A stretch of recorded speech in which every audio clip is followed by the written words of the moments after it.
I stood by the tree, the bottle of wine still cold in my hands, as laughter filled every corner of the room that used to feel like mine.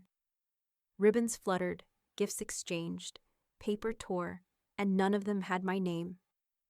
"We didn't budget for you this year," my son said lightly, as if it were mercy, not cruelty. The lights blurred behind him. My throat burned, but I smiled anyway. After years of raising, forgiving, and showing up, I finally understood. I was no longer family, just a cost they'd cut. "Before we begin, may I ask, where in this big, beautiful world are you listening from? It's always a quiet honor to know who's sharing this space. Drop it in the comments, and don't forget to subscribe." The scent of pine and cinnamon curled through the hallways like a lie told with a smile. Jason's parents' house in Westport had gone all out again. White lights glinting on every surface, a fire burning low in the stone hearth, and Bing Crosby crooning from a Bluetooth speaker tucked somewhere behind a poinsettia. Elaine stood just inside the living room, arms wrapped around a bottle of Malbec she'd brought, not realizing no one else would show up empty-handed. "Elaine, you made it!" Sadie swooped in with the nervous energy of someone who still thought kindness could patch over awkwardness. Her hug was brief, one-armed, apologetic. "Wouldn't miss it," Elaine said with a practiced smile, her eyes already scanning the room. Jason was by the tree, sleeves rolled to the elbow, handing out wrapped boxes like a game show host. His mother, Monica, lounged nearby on a cream sectional with a martini glass tilted loosely in one hand, the other scrolling her phone. A handful of Jason's cousins milled about, laughing too loud, drunk on spiked eggnog and generational entitlement. Elaine set the wine on the kitchen island, smoothed the sleeve of her navy sweater, and took a seat near the edge of the couch. She crossed her legs, smiled again, not too wide. The ritual began. Names called out, gifts passed, tissue paper torn with shrieks of delight. Monica unwrapped a pearl necklace and murmured, "Oh, you remembered." Jason's uncle received a monogrammed decanter set and responded like he'd just won the lottery. Even Sadie's boyfriend, whom Elaine had met all of once, got a sleek black smartwatch. She waited, quietly, deliberately. Jason moved around the tree, his steps skipping right past her like she was negative space. He handed a box to his cousin and laughed at something Monica said. Then, after a final rustle of wrapping paper, he clapped his hands together. "That's it," he said cheerily. "Hope everyone's happy." Elaine blinked. "Is there—" Jason turned, as if he'd forgotten she was there. His voice lowered just enough to make the words feel private, but loud enough for the whole room to hear. "We didn't budget for you this year," he said, with a small, apologetic shrug. "Hope that's okay." The room stilled, not silent, just off, like someone had muted the bass in a song. Monica gave a breathy chuckle and took another sip of her drink. Sadie's smile collapsed like wet cardboard. Elaine tilted her head slightly, as if processing a distant sound. Then she returned the same polite smile she'd been wearing all evening, the one that hadn't cracked once. "Well," she said softly, standing up and brushing imaginary lint from her sleeve. "That makes it simple." She didn't raise her voice, didn't flinch, but she caught the flicker in Jason's eyes, a tiny, involuntary twitch, like he hadn't expected her to take it so well. She walked to the kitchen, uncorked the bottle of Malbec herself, and poured a full glass without asking. No one moved to stop her. She sipped slowly. Her eyes never left Jason's. From behind her, Monica muttered to someone. She always was a bit dramatic.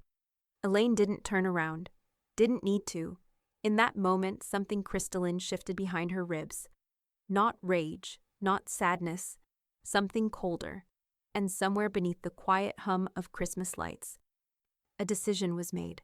The wine glass sat untouched on her kitchen counter the next morning, half full, the legs of red still clinging to the sides like fingerprints at a crime scene. Elaine stood in her robe, watching the winter sun force its way through the blinds in pale slats. A stale silence hung over the apartment, broken only by the low hum of the fridge and the occasional pop from the baseboard heater. She hadn't cried. Not last night, not this morning. Not even when she'd driven the long, dark hour back from Westport, radio off, knuckles white around the steering wheel. Instead, her mind kept returning to all the Christmases before.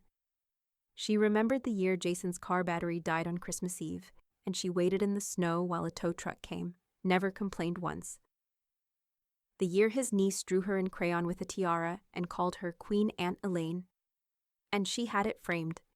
The year she made peppermint bark by hand for his entire office, bagged and bowed, with little tags that said, "Sweet thanks." Not once had she kept score.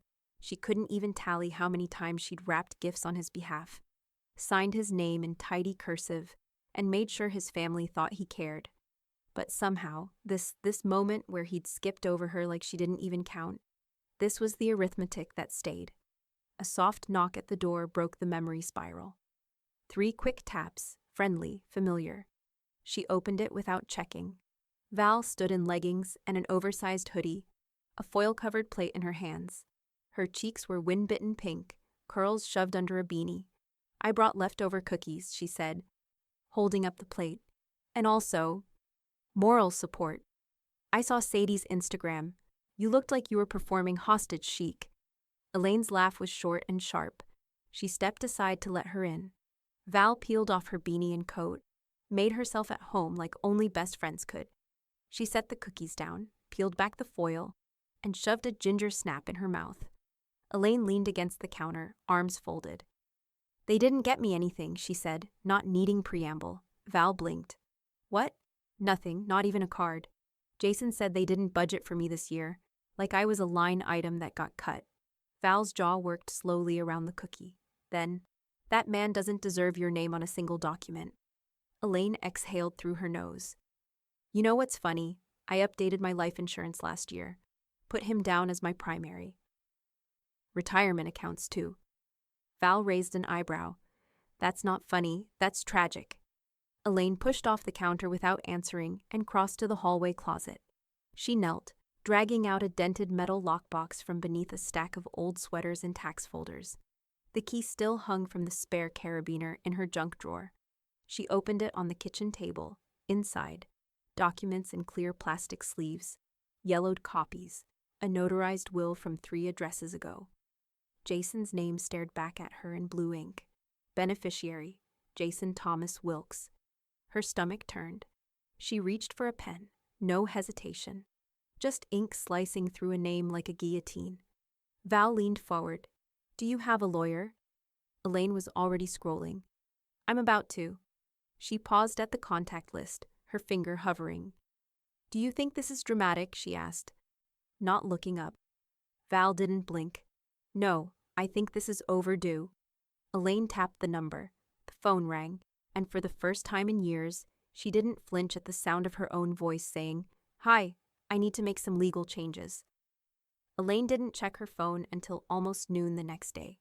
Even then, it was only because she needed to find the name of a notary she vaguely remembered using 3 years ago. The notification was waiting. Monica Wilkes. "Sorry if things felt awkward last night. Hope you had a nice holiday anyway. No call, no voice. Just that, casual, clipped, wrapped in digital glitter like a rotting fruit sprayed with perfume." Elaine read it once, then again, then deleted it. No reply, not even a reaction. She opened the Notes app instead and typed slowly. "What they gave me this year." She hit return. Left the space below it blank, not even a dash. Then she swiped up and closed it, the silence of the room expanding around her like a held breath. By 2:15, she was at the corner of 5th and Monroe, parked illegally outside Tilden and Associates. The sign on the glass door said appointments only, but Elaine had already booked one through the online portal that morning. Simple interface, no human contact required. Mark Tilden was as she remembered, polite, brisk, and impeccably organized. He shook her hand with both of his, like someone trying to sell you calm. "Updating beneficiaries?" he asked after scanning the intake form. Elaine nodded. "And redoing the will. Everything." He handed her a branded pen. "Clean slates are our specialty." It took 42 minutes. Jason's name vanished from every document, scrubbed out of her medical directive, her retirement plan, her trust. She initialed every page like she was peeling off layers of old paint. By the time she stepped back into the chilly gray afternoon, she felt lighter, not happy, but unburdened. At home, she pulled her laptop onto the dining table. The screen glowed to life, familiar and clinical. A new folder, title Legacy Reset 2025. Inside it, a Word doc titled Executor Instructions, and a spreadsheet marked Asset Reallocation. No one had ever taught her how to start over. She was figuring it out one drag and drop at a time. By late evening, her hallway was lined with 2 large donation bags, stuffed with fleece blankets, unused robes, a fondue set Jason's sister had gifted her 2 years ago with a passive-aggressive joke about entertaining more. All of it gone. There would be no more rituals performed for other people's comfort, no more half-kept heirlooms or guilt-laced gifts shoved into storage bins. She hauled the bags out to her trunk in the dark, breath misting in the cold. Her hands were bare, fingers stiff from the chill, but she didn't flinch. When she came back inside, she turned on every light in the apartment, her space, her air. Her phone buzzed again. This time, it was Jason. Jason, hey, can we talk? She let the screen dim until it went black.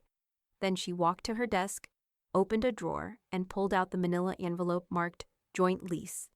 Her hands didn't shake as she slid it open, because now she wasn't just erasing Jason from her paperwork, she was preparing to erase him from her address. The voicemail came in at 7:41 a.m. Elaine had just stepped out of the shower, hair dripping, a towel cinched tightly around her. She saw his name on the lock screen while toweling off her arms, Jason Wilkes, and paused. Not because she wanted to hear from him, but because a part of her had expected silence, the kind that cowards mistake for peace. She watched the phone for a beat too long. The voicemail icon appeared. 1 minute, 37 seconds. She tapped play. Hey, listen, can we not make this a whole thing? She stopped it there, swiped left, deleted it without listening to the rest. She would not give him the pleasure of hearing himself explain. He didn't know it, but he was already background noise. By 9, she was back at Tilden and Associates. Mark greeted her with a look of mild surprise and the same double-handed handshake. Back so soon, he asked. Elaine nodded, her expression calm but unyielding. I want to update my estate documents again. Power of attorney, medical proxy, any loose ends. Mark gestured to his office. We can make this airtight.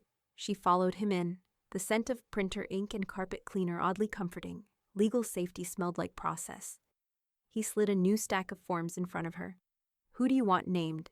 Elaine had already typed it up. She passed the printed sheet across the desk. Durable power of attorney, Valerie Chung. Medical proxy, Valerie Chung, symbolic estate beneficiary, non-financial, Sadie Brooks. Mark scanned the names, then looked up. Symbolic? Elaine shrugged. Let her have the holiday decorations, the ones she actually appreciated. Nothing with Jason's DNA on it. Mark cracked a smile. Done. She watched as he filled in fields, his keystrokes quick and precise. Elaine sat with her hands folded, eyes resting on a brass sculpture of balanced scales on his bookshelf. She hated that she'd let her life tilt so far for so long, toward people who measured love in visibility, in obligation, in whether or not you were convenient to buy for. Now she was correcting the weight.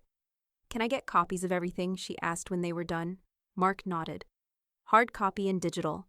I'll have them couriered this week. Elaine stood, smoothed her coat. As she reached for her bag, her phone buzzed again. Another message. Jason again. This one just said, Can we please act like adults about this? She smiled. Anything else you need from me? Mark asked, standing behind his desk. Elaine looked over her shoulder. Yes, she said. Make sure there's no way for anyone not listed to contest anything. Mark's expression turned serious. We can build in multiple layers of revocation and certified delivery. No surprises. Good, she said, her voice crisp. She took one last look at the office. The shelves, the neat desk, the wall calendar already flipped to January.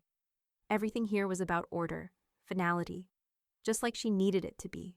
3 soft taps, then one louder, like hesitation made audible. Elaine opened the door to find Sadie standing there, cheeks flushed red from the wind, her gloved hands wrapped around a paper bag tied with twine. Her coat was mismatched, old corduroy over a puffy vest, like she'd gotten dressed in a hurry or on a feeling. I was in the neighborhood, she said, then immediately winced. That's a lie, I wasn't. I came here on purpose. Elaine stepped aside without a word.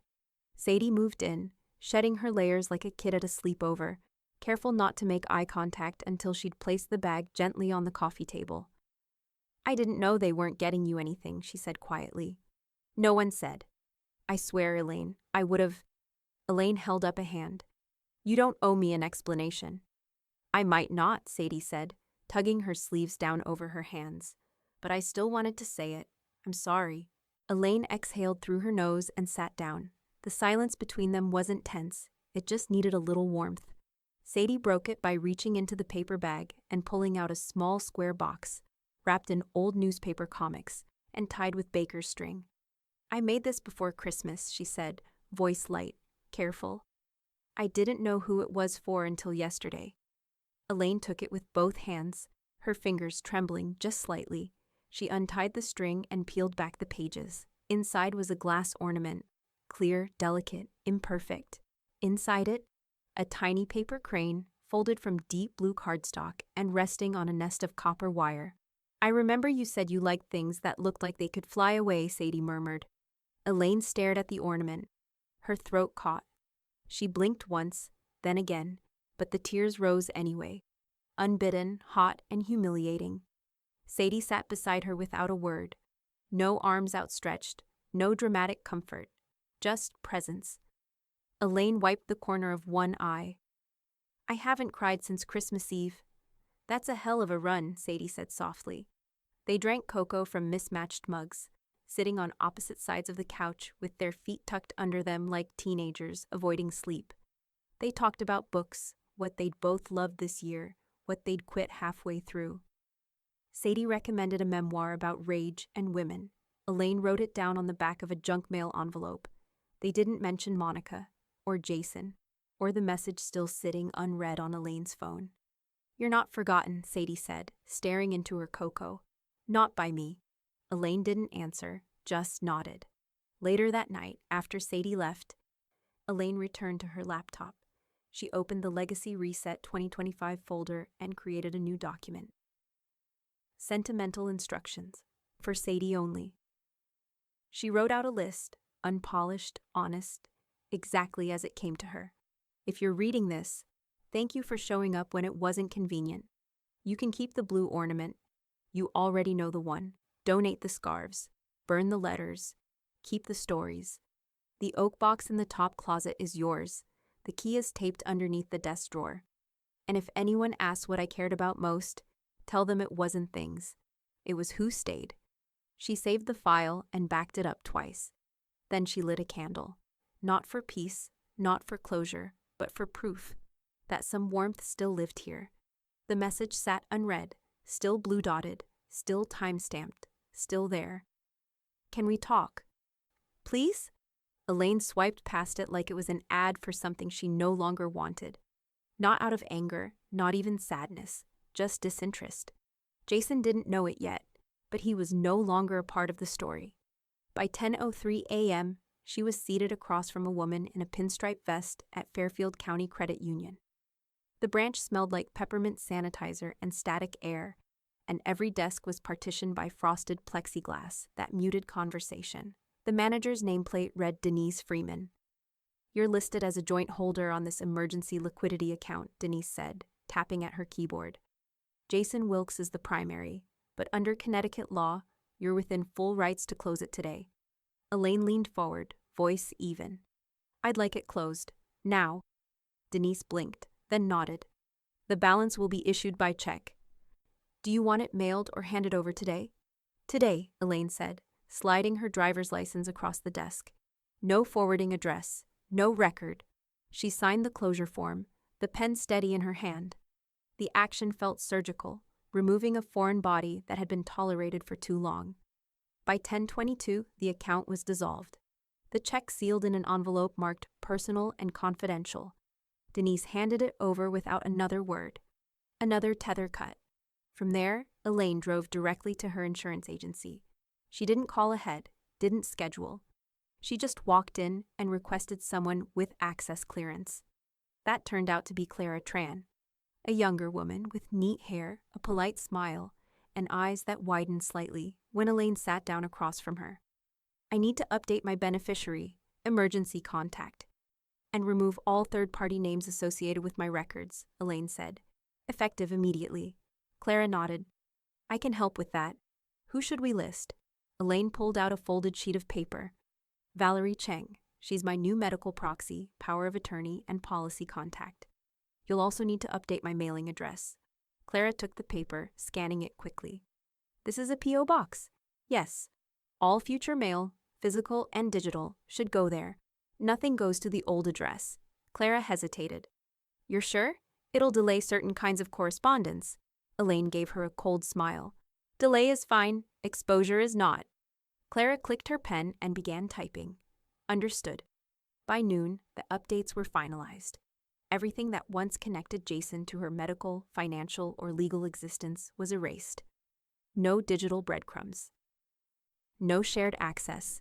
No, in case of emergency calls, routed to someone who hadn't thought she was worth a $10 holiday mug. When Elaine got home, she placed the envelope with the check into a small fireproof safe she'd bought the night before. Matte black, fingerprint access only, with a hidden override key taped under a kitchen drawer. The safe already held her passport, her updated will-a-printed list of closed accounts, copies of every revised policy, and a sealed envelope marked, "Open only if I disappear." She tested the lock 3 times, then closed the closet door and sat on the hallway floor, letting the stillness wrap around her like armor. Her phone buzzed beside her. She didn't need to look to know. Jason again. Can we talk, please? Still unread. Still unanswered. Still his mistake. She stood, cracked her neck side to side, and moved into the kitchen. From the highest shelf above the microwave, she pulled down a worn holiday card. Cream paper, faded gold lettering, red bow still taped to the top. Inside, to our almost daughter, Elaine, so glad you're part of the family. Monica and Rick. She stared at it for a long time, not out of nostalgia, but out of pure anthropological curiosity, as if it were an artifact from a world that had already ended. Then she slid it through the shredder, slowly, watching the paper curl into nothing, because Jason had asked her a question, and this was her answer. Elaine stood across from the reception desk at Tilden & Associates, a black folder clutched in one hand, the other resting against her side, like it knew better than to fidget. The walls were the same washed sandstone color, the same understated art, abstract lines that said everything and nothing. Mark stepped out from his office as if summoned.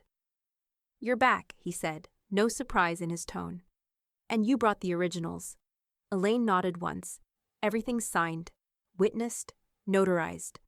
He took the folder from her gently, like it contained something sacred or dangerous. I'll scan and secure these in our cloud vault, he said. Encrypted, triple backed up, 2-step verification on everything. No one but me, you, and Valerie will ever access it. I trust you, she said simply. Then, after a beat, but just in case, I'm deleting my local copies today. Mark gave a tight, approving nod. Smart. She left without small talk. Back home, she powered up her laptop for what she decided would be the last administrative act of the year. In the Legacy Reset 2025 folder, she selected every document: PDFs, estate drafts, revocation letters, final edits. Shift plus delete. The computer asked, Are you sure you want to permanently delete these items? Elaine clicked, Yes. The screen flashed. The folder vanished, and with it, the last trace of a woman who had once curated her life like a backup drive for someone else's benefit. She didn't feel panic. She felt space. In that space, she opened a new document titled Quiet Goodbyes. She wrote without urgency or audience, just truths that didn't need performance. Some losses aren't loud. Some endings don't echo. Silence doesn't mean nothing. It means enough. Then she printed the words and taped them above her desk. Directly below it, she hung a second sheet. Just 5 words, typed bold and centered. Silence is a sentence. She stared at them both for a long time. Then she reached for the leather-bound journal Val had gifted her months ago, unused until now, and opened it to the first page. The pen felt heavier than it should have. like it carried its own gravity. But once it touched the paper, it moved easily. Not for legacy, not for clarity, just for her. She didn't date the entry, didn't title it, just began with, "Today felt like proof." That afternoon, Ruth called. Elaine hadn't seen her sister in weeks. Texted maybe, but nothing that counted. Ruth's voice was cautious but kind. "I thought maybe we could take a drive, get out of the echo chamber for a bit. You in?"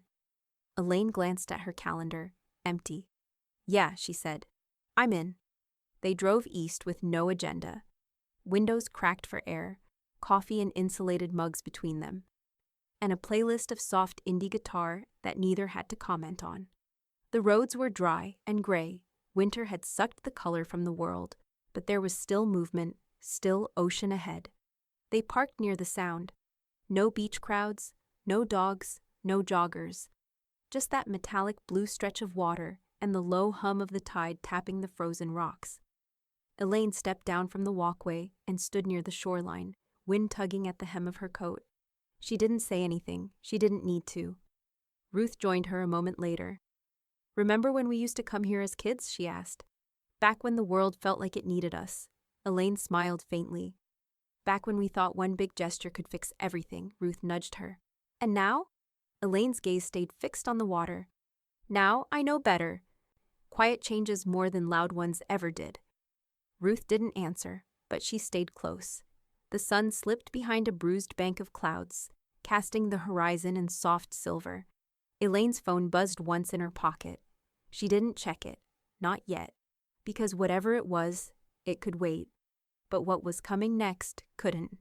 The envelope arrived tucked between junk mail and a seasonal flyer for gutter repair. Elaine recognized Sadie's handwriting before she even stepped back into her apartment. Neat but slanted, like it was trying to apologize in advance. Inside, a New Year's Eve invitation. Wilkes family, champagne and charcuterie night. December 31st, 8 p.m., Westport residence. Dress festive. There was no personal note, just a printed card and a paper snowflake glued to the top like a cheap disguise for something that hadn't earned sentiment. Elaine stared at it for a moment too long. Then, carefully, she opened her text thread with Sadie. "Got the invite. Please let them know I wish them well. I'm not coming. No need for a follow-up. I'm good." Sadie replied 5 minutes later. "Understood. No pressure. I'll make sure it's heard clearly." Elaine let the message sit on her screen before locking the phone and placing it face down on the counter. She didn't feel dread or loss, just clarity. At 6:42 p.m., her phone buzzed again, this time with a group text from Jason. No context, just, "Hope everyone's closing out the year with people they love. Come raise a glass with us if you're free. Jason and Monica." There were 14 names on the thread. Some replied with emojis. One cousin wrote, "Can't wait." Another added a selfie of a cheese board in progress. Elaine read none of it. She hit leave conversation. No goodbye, no scene, just silence. By 7:30, she was in leggings, a hoodie, and wool socks, hair damp from a long shower, a cup of cinnamon tea warming her palms, when Val arrived at the door carrying a bag of pita chips, 2 sparkling water bottles, and a half-used candle. "No gift budget required," Val said, stepping inside. "I brought exactly what I'd want if I were recovering from fake families and real paperwork." Elaine cracked a smile. "Perfect." They curled up on the couch under a throw blanket, watching a silent loop of snowfall on Val's tablet. No plot, just ambient beauty.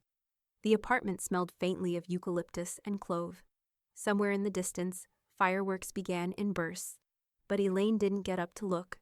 When midnight came, they clinked their sparkling water bottles together with zero fanfare. "Cheers to clear exits," Val said.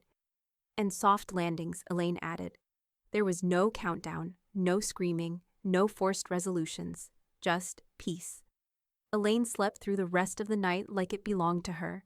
No interruptions, no dreams, just full, uninterrupted rest. It was the first New Year's in over a decade where she didn't feel like she owed anyone her presence. The next morning, she laced up her sneakers and pulled on a windbreaker. The sky outside was pearl gray and brittle with frost, the kind of morning that carried its own hush. No sirens, no traffic, just the occasional shuffle of someone else's dog and the soft hiss of breath against scarf fabric. She walked the park trail behind her building, the gravel path still dusted with snow in the shady corners. Ducks floated lazily in the stream near the footbridge. A child's mitten lay forgotten on a bench. Elaine didn't listen to music, didn't call anyone. Her thoughts moved like water, quiet, unforced, no longer circling old drains. She passed the half-frozen pond and came to a wooden overlook. From there, she could see the town in soft layers, storefronts still dark, wreaths sagging on lampposts, the distant hum of life beginning again. She pulled her hands from her jacket pockets and let them rest on the cold railing. She didn't feel triumphant or victorious. She felt ready. And somewhere behind her, a new message buzzed into her inbox. She didn't turn around, because she already knew. This next part, she wouldn't answer quietly. The co-op was tucked behind a row of tall evergreens on a quiet, residential stretch of Old Hill Road. Not flashy, not modern, just intentional, brick and wood. A shared courtyard. A silence that didn't feel empty, it felt earned. Elaine stood on the threshold of Unit 3C, hands in her coat pockets, as the realtor fumbled with the keys. "It's quiet," the woman said brightly. "Mostly retired couples and single professionals. No kids, no street noise, and built-in privacy," Elaine finished for her. The realtor nodded, pleased. Exactly. Inside, the space was compact but clean. Cream walls, oak floors, nothing pretending to be more than it was. No staging furniture, no faux luxury, just potential. Elaine ran her hand along the windowsill, then stepped into the galley kitchen. The light filtered through a narrow window like it had something soft to say. "How long has it been vacant?" she asked. 3 weeks. The previous owner downsized into assisted living. All structural upgrades are up to date. Heating's solid, HOA's minimal. Elaine turned back toward the main room. It wasn't large, it wasn't dramatic, but she could already see her bookshelf on the far wall, the safe tucked into the hall closet. A coffee cup left in the sink without apology. "I'll take it," she said. The realtor blinked. "You'd like to apply?" Elaine shook her head. "No, I'm ready to commit. I'm putting down the deposit today." By 3 p.m., the paperwork was signed. She wired the deposit from her new account, one Jason had never touched. The realtor's handshake was perfunctory, but her eyes lingered, curious. Most people asked for a week to think it over. Elaine didn't. Some moves didn't require second thoughts. The next morning, she sat cross-legged on her apartment floor, a yellow legal pad in her lap, and made a short, final list. Schedule movers, no family help. Update mailing address. Forward safe deposit key to Mark, notify Val and Sadie only. The rest didn't need to know. She called the moving company Val had recommended. Quiet, local, no oversized trucks or promotional wrap. Just 2 men with strong backs, covered dolly wheels, and a weekday opening. "Tuesday work?" they asked. "Perfect," Elaine said. Val offered to come help with packing. Sadie volunteered to bring coffee and folding tape. Elaine said yes to both. But not to Monica, not to Jason, not to anyone who had once called her almost, like it was a gift. On the day of the move, she dressed simply. Jeans, a navy windbreaker, hair pulled back. The sun was out, but the air was sharp, the kind of cold that clarified everything. There was no ceremony, no goodbye dinner. No standing in the middle of the living room and crying into the echo of her past. She walked room to room with a dry eye and steady breath, checking drawers and closets with the calm of someone clocking out of a job they no longer respected. The movers loaded her boxes efficiently, her safe, her books, the few pieces of art she hadn't returned or donated. They asked no questions. She offered no story. Val hugged her on the curb. Sadie handed her a final iced coffee. The lid was tight. No spill. "Text us when you're in," Sadie said. Elaine nodded. "I will." Then she slid into her car, shut the door, and didn't look back. Not once. She dropped off the keys to her old apartment at the leasing office without fanfare. The manager offered her a farewell envelope with a check for her security deposit. Elaine took it without comment. By dusk, she was standing in the entryway of her new unit, her breath visible in the still cold space, her name already on the mailbox, her life finally hers in full. She walked in, closed the door, no noise, no demands, just space. Her phone buzzed. She ignored it. Then it buzzed again, a third time. She sighed, set the last moving box down, and finally checked. One missed call, Jason. One new voicemail. One email from Monica Wilkes. Subject: concerns about your sudden departure. Elaine stared at the screen. Her mouth twitched, half amusement, half disbelief. Because the thing was, she hadn't disappeared. She had just stopped explaining. Jason and Monica pulled into the driveway like they owned it. Like nothing had changed. The house looked the same, on the outside. The shutters Jason had promised to repaint last spring still flaked at the corners. The rosemary bush Monica insisted she'd take cuttings from every year sat brittle and overgrown beneath the kitchen window. Jason got out first, scanning the porch. "Lights are off," he muttered. Monica followed, adjusting the collar of her camel coat. She probably just didn't want to talk. But as Jason turned his key in the door, something gave, a smooth, empty click. He tried again. Then again. The lock had been changed. He pulled out his phone, checked the text chain, then knocked, hard, like he was owed something. No answer. Monica frowned. "Did you call first?" Jason didn't reply. He stepped back, peered through the front window, then turned to check the garage. It was empty, bare, no car, no storage bins, no leftover holiday wreaths. The shelving unit they'd once put together during a weekend project, gone. His face shifted, confusion blooming slowly. She was just here last week. They walked the property like burglars with hurt feelings. The windows showed glimpses of rooms devoid of furniture. The living room rug, rolled up and missing. The couch, the bookshelf, all vanished, not packed, erased. Inside the mailbox, nothing. Not even a change of address slip. Monica folded her arms.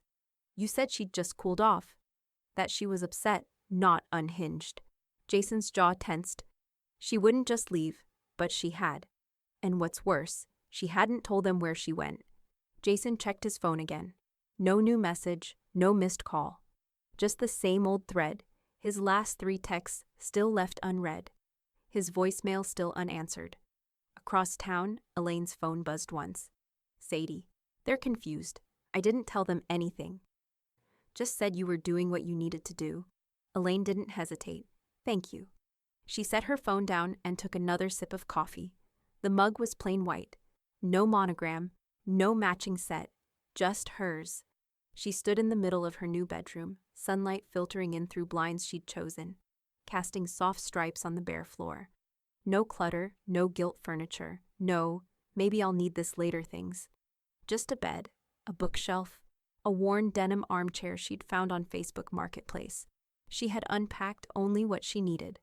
The rest, donated, trashed, forgotten.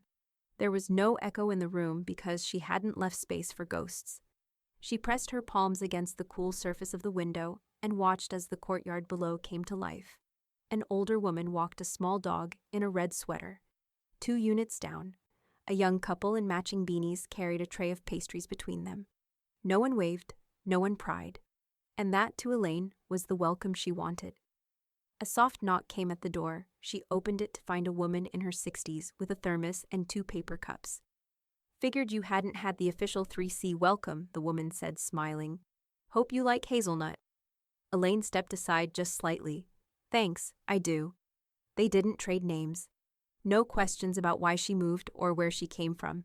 Just a warm drink and a nod from someone who understood that peace wasn't always loud. After the woman left, Elaine sat back on the armchair and watched the light shift across the floor. Her old life, Westport, Jason, Monica, felt like a film she'd once watched too many times. Predictable, grainy, skipped scenes. This was different. This was unrecorded. Her inbox pinged again. Subject: urgent. Asset access request from Jason's email. No message, no body text. Just a desperate attempt to reach into something she no longer shared.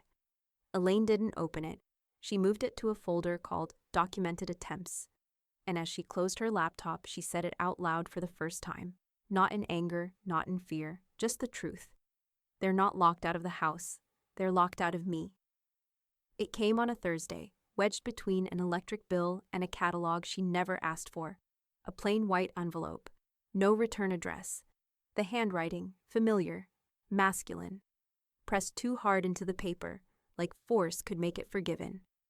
Elaine turned it over once, twice. The flap was sealed tight.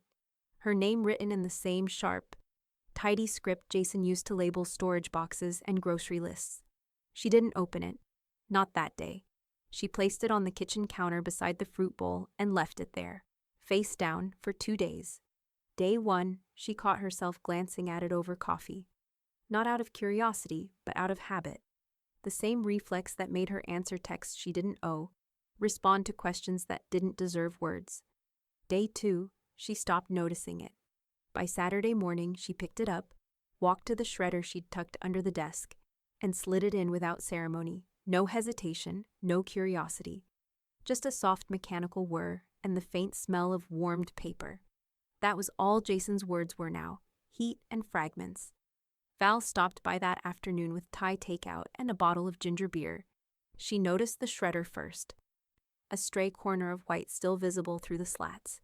"You didn't even read it?" Val asked, half in disbelief, half in awe. Elaine took the paper bag from her hands. "No point. You're not curious what he said?" Elaine unpacked cartons. Steamed dumplings, pad see ew, jasmine rice, methodical, unhurried. "He said enough last Christmas." Val leaned against the counter, arms crossed. "You're a stronger woman than me." Elaine smiled faintly. "I'm not strong. I'm finished." They ate at the small table near the window, steam fogging the glass while flakes of snow drifted outside. Conversation moved in soft currents. Val's new client, Sadie's art classes, the neighbor with the dog who barked at mailboxes, normal things, quiet things. When Val left, Elaine rinsed the dishes, set them on the drying rack, and opened her laptop. A spreadsheet glowed on the screen, clean, organized, color-coded. She scrolled to the tab labeled Emergency Contact Network. Column by column, she reviewed it. Valerie Cheng, primary contact Sadie Brooks, secondary contact Dr. Bishop, physician. Delete. Jason Wilkes, remove record permanently, delete. Monica and Rick Monroe, remove all phone numbers. She highlighted the deleted rows, pressed backspace, then saved, then backed up. She sat back, exhaled, and looked around her co-op. The walls had settled into her, books on shelves, plants thriving in the window, the faint smell of hazelnut still lingering from her neighbor's last visit. It wasn't just peace anymore, it was ownership. Her phone buzzed once, a message from Sadie. "They came by the bank today, asking about you again. I said I haven't heard a word." Elaine typed back, "Good. Keep it that way," then set the phone face down. Her shredder bin was still half full, the letter and ribbons, silent evidence of restraint. She thought briefly about burning it, but no, fire would have felt too emotional, too alive. This way, it was mechanical. Final. She opened her journal, the page from the previous night still fresh with ink. She wrote beneath it, slow and steady. "There's a peace that comes when the story finally runs out of places to hide." The radiator clicked softly. Outside, the snow thickened, painting the courtyard in silver-gray light. Elaine closed the journal, stood, and poured herself a glass of water. Then, 3 knocks at the door. Firm, deliberate. Not her neighbor's rhythm. Not a delivery. She froze, glass halfway to her lips. Through the peephole, all she saw was a dark coat, a figure holding something, flat, rectangular, like a clipboard or a manila folder. A voice, low but polite. "Miss Hartman, I'm looking for Elaine Hartman." The kind of tone that didn't sound like a friend. Elaine didn't answer. She set the glass down quietly and turned off the light.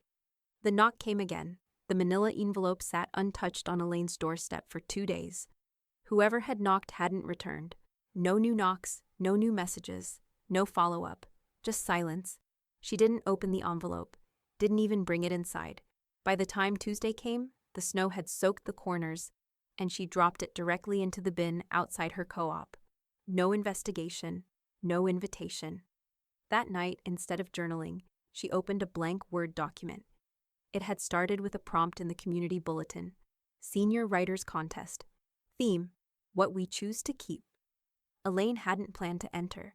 She didn't think of herself as a senior, and certainly not as a writer, not officially.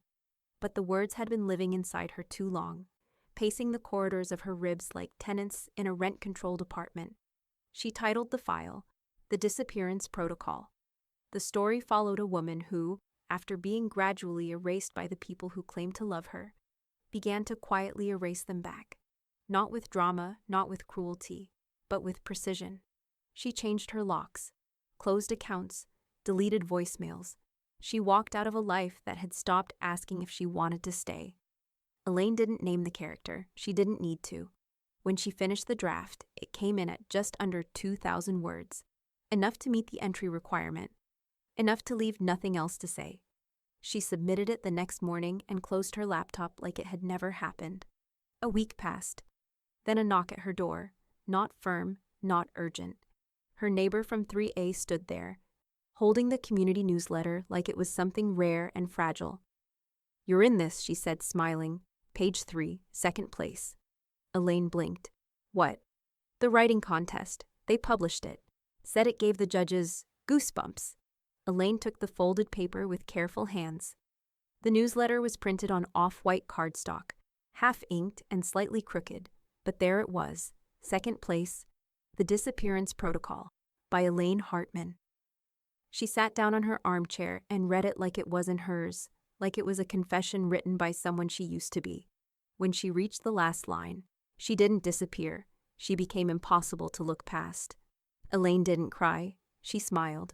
By Thursday, her inbox had 3 new messages from readers, all sent through the Senior Center's feedback form. One said, "I thought I was the only one who felt like I'd been deleted by the people I loved." Another, "Thank you for not writing a revenge story. Thank you for writing one about returning to yourself." And a third, signed only as M.E. "She didn't disappear, neither did I." That line broke something open in me. Elaine reread them all 3 times. Then she opened a new document. No title. Not yet. Just a single line. When they told her she was too quiet, she decided to let the silence do the speaking. She wrote for 3 hours straight. No plan, no outline, just honesty. Every keystroke felt like a breath she hadn't taken in years. It wasn't about Jason, or Monica, or even what they took. It was about what she'd kept. Her clarity, her pace, her name. At midnight, she got up to refill her water. The window caught her reflection, soft, steady, unbothered. She didn't look like someone erased. She looked found. Her phone buzzed from the counter. She didn't check it. Not because she was avoiding anything, because she was busy. Her cursor blinked in rhythm with her pulse. A knock echoed once, outside, down the hall, not at her door. She didn't flinch. Instead, she typed the next sentence, then the next, then the one after that. Elaine held the photo in both hands for a long moment before placing it in the frame. She didn't center it perfectly. She didn't have to. It was a candid, the kind snapped without coordination or intention. She and Sadie were sitting on the co-op balcony, 2 mismatched mugs between them. A pot of basil crowding the corner of the table. Their hair was windblown, their mouths mid-laugh. The timing was off, the lighting imperfect, but Elaine looked alive in it. More than that, present. She slid the photo into a thin black frame and hung it above her desk, just left of center, right where the family portrait used to be. The old one, Jason, Monica, herself in the back, hands folded like a substitute teacher, had gone out months ago with the recycling. There had been no ritual in throwing it away, only relief. Now, when Elaine sat down to write, this new image caught her eye. Not as proof of something earned, but of something unchallenged. She and Sadie cooked together once a month now. No theme nights, no rotating host duties, no "you bring dessert" strings attached.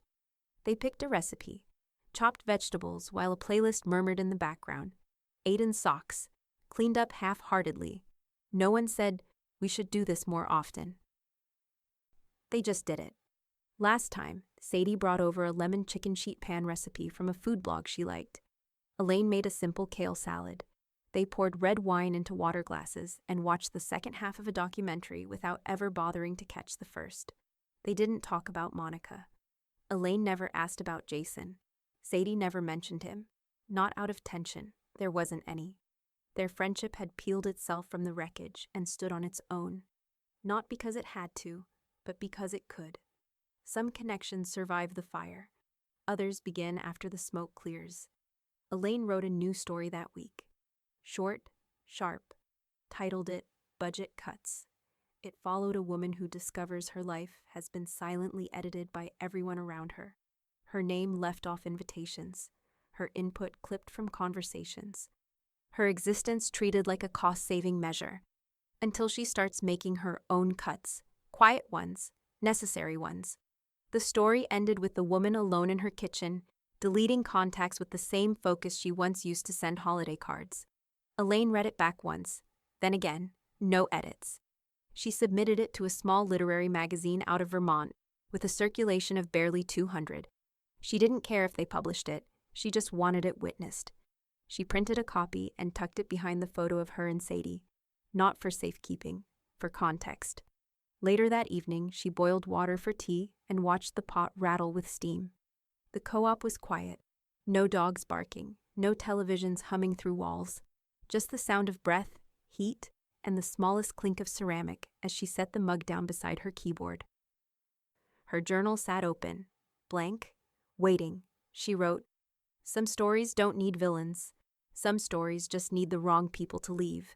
She didn't sign it, didn't date it, just closed the cover gently, letting the page breathe beneath. Her phone buzzed once, a forwarded email from Val. Subject line, "Call for submissions, women over 50, underestimated." She smiled. Not because she had something to prove, because she didn't. She clicked new document, typed the title first this time. Things I was told to keep quiet about. Then the first line, it starts with a gift you don't receive. Elaine almost let the call go to voicemail. The number was unknown, local, one digit off from a dentist's office she hadn't visited in 3 years. She picked up on the fourth ring, mostly out of muscle memory. "Ms. Hartman," a warm voice said. "This is Claire Langley. I'm one of the judges from the Winter Writers Contest. I'm calling with some good news." Elaine tucked the phone under her chin and continued folding a dish towel. "You've won," Claire said. "First place. Your piece, Things I Was Told to Keep Quiet About, is going to be featured statewide in next month's Community Journal. Full print and online. Congratulations." Elaine paused, towel in midair. "Thank you," she said, calm even. Claire laughed softly. "You don't sound surprised." "I'm not," Elaine said, without arrogance. "Just settled." The judge hesitated, then continued. "We're holding a small reading event in Hartford next month. Just local winners. Would love to have you there." Elaine looked out the window. Snow was falling again, soft, slow, almost choreographed. Across the courtyard, a neighbor was salting the walkway with quiet diligence. "I already read it," Elaine said. "Out loud, to myself. That's enough." Claire didn't push. "Understood. We'll still send you the journal when it goes to print." After they hung up, Elaine stood in the silence, phone still in her hand, unsure what to do next.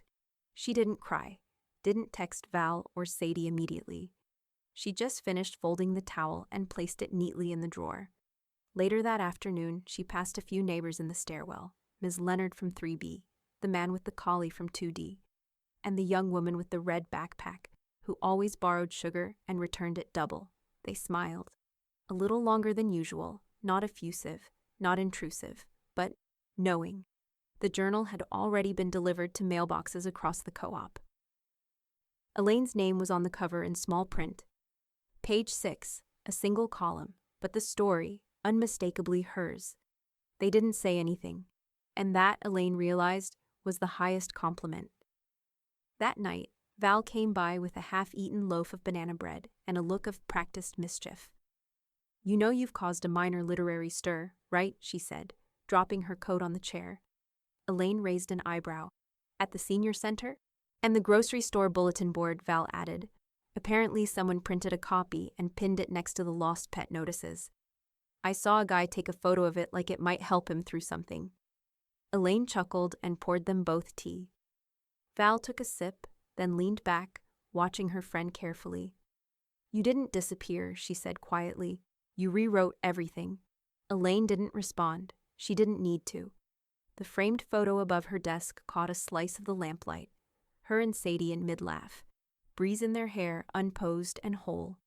Elaine reached for her journal later that night, flipped past pages filled with lines, moments, lists of things she used to carry and no longer missed. She wrote, "Some victories don't echo. Some don't need to." She closed the journal, shut off the lamp. Outside, the snow kept falling, blanketing the courtyard, the walkways, the sharp corners of the world she'd once tried so hard to fit into. And inside, Elaine felt not triumphant, but complete. The win was real. The words had been read, the silence honored. She didn't post about it. She didn't scan the journal for typos or placement. She didn't wait for more praise to arrive. Instead, she went to bed early, slept with the window cracked an inch open, let the cold air meet her breath and remind her that some lives don't have to be proven. They just have to be lived. The snow had started falling again, steady and soundless, brushing the windows of Elaine's co-op, with that kind of hush only winter could pull off. She stirred the cider gently, the cinnamon stick clinking against the inside of the pot. Her home smelled like clove, orange rind, and something else harder to name, maybe contentment. Val arrived first, balancing a tray of shortbread cookies, half still warm. "You know I don't bake," she said, kicking the door shut behind her, "but I burned the first batch just to keep it authentic." Elaine grinned. Char counts as effort. Then came Ruth, carrying a canvas tote stuffed with wrapped books and a wool scarf so long it nearly caught on the doormat. She had a new softness in her posture Elaine hadn't noticed before, an ease that didn't require explanation. Last was Mr. Koenig from 2D, invited only after Elaine had caught him reading her story outside the laundry room last week. He brought spiced almonds and a second-hand copy of a Raymond Carver collection wrapped in newspaper comics. They didn't dress up. No one brought wine. They wore socks and oversized sweaters, and someone played a jazz station off a Bluetooth speaker that occasionally cut out with static. No one minded. Gifts were exchanged without ceremony. Used books, handmade snacks, one embroidered bookmark. Ruth gave Elaine a pressed flower frame she'd made from petals in the community garden. Elaine gave Sadie's favorite mug back to her with a note tucked inside. "You drink from this more than I do. It already belongs to you." No one asked what the plan was for next year. There was no plan. There was presence. Elaine glanced around the room as laughter rose from something Val said about never trusting a man who rinses but doesn't scrub. It wasn't loud or showy or broadcasted to anyone, but it was Christmas. And she didn't feel the absence of a single thing. No performative apology had landed in her inbox. No holiday group text from Jason. No card from Monica. Even the silence had stopped trying to pretend it was a statement. There was just peace, and people who didn't need her to earn a seat at the table. After the snacks dwindled and the cider cooled, Ruth and Mr. Koenig packed up with hugs and mismatched gloves. Val stayed a little longer, helping Elaine fold the throw blanket and box up the last cookies. "I still don't know how you pulled it all off," Val said quietly. "The way you disappeared, and didn't vanish." Elaine just shrugged. "It's not hard once you stop asking permission." Val smiled, then kissed her on the cheek. "Next year, we're doing chili. Deal." When the door clicked shut behind her, Elaine turned off the kitchen light and moved to the corner table where a 1,000-piece puzzle sat half-finished. She put on the Billie Holiday vinyl she'd found at the thrift store the week before. Soft crackle, slow swing. A snowman-shaped tin held the rest of the cookies. A pine-scented candle flickered next to her tea. No tree, no tinsel, no stockings. But it felt more like Christmas than any year before. She found 2 pieces that fit together near the bottom right corner of the puzzle and pressed them in, smiling at the click. The music swelled. She exhaled, long and steady. Then, for the first time in 12 months, she opened her journal to a fresh page, not for processing or remembering or keeping herself anchored. Just to mark the occasion, she wrote slowly, neatly, only one sentence. "At Christmas, my son said, 'We didn't budget for you this year, so I cut his name from mine forever. Best gift I ever gave myself.'" She underlined nothing. Didn't date it, didn't reread it. She just closed the journal, took another sip of tea, and turned back to the puzzle, whole, warm, and finally free.